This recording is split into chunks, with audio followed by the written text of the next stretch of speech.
Here's a clip from our latest episode of Booked on Rock. Chris Sutton, he's back. This time he's got a brand new book called Black Sabbath, the Dio Years. Every album, every song, part of Sonic Bond's on-track series. Let's get to an album that's become one of the most debated albums in Sabbath history. Oh, yeah. 1983's Live Evil. And the debate is surrounding, well, there's a lot of tension surrounding the mix. So after researching it, what's your perspective on what really happened? My perspective is it's 6 of one and half a dozen of the other, and a lot of old nonsense, quite frankly. What happened? What's the story here? The story is that, Ronnie James Dio, I think he's generally very believable about most of what he says. He's saying that they had times to come in to sit down and do the mix. So they'd turn up, him and Vinny, and Geezer and Tony wouldn't be there and would come in later. So they would start work with the engineer and doing the mix and sorting stuff out and whatever and what have you. And then Tony and Geezer would come in later and work on it. And then their work would be changed the following morning by Ronnie, who says he just wouldn't do that. And actually, I don't think he did. I think there was a lot of personal stuff going on. And in any case, it's a pretty dreadful mix anyway. It wasn't the greatest mix at all. And it's now been, thanks to Wyn Davies, who came out with this colossally incredible mix.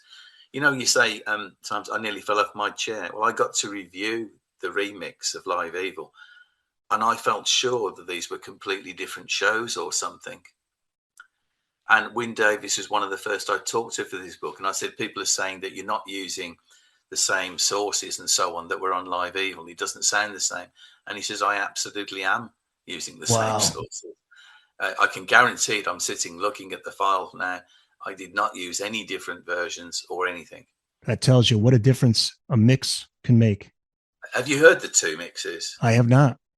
Oh, Eric, if you do one thing when you go away from this, get Wyn Davies's remixes of Live Evil, and you will be astounded. They are literally, I would say they're the best remixes I've ever heard, and I've heard so many.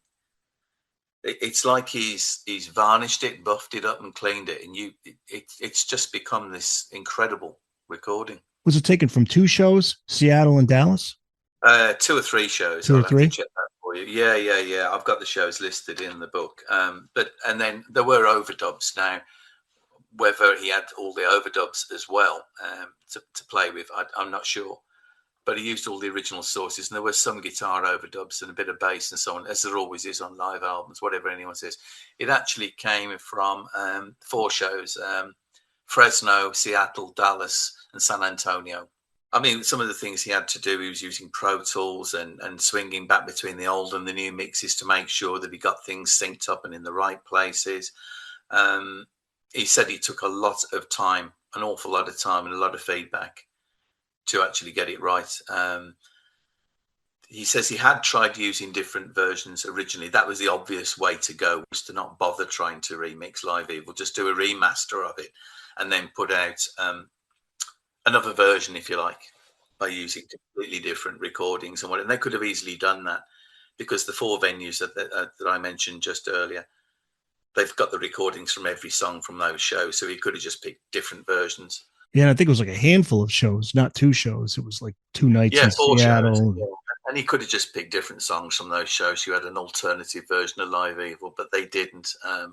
Apparently that's what the band wanted, was to actually improve it. And it is absolutely phenomenal. Listen to the full episode wherever you get your podcasts.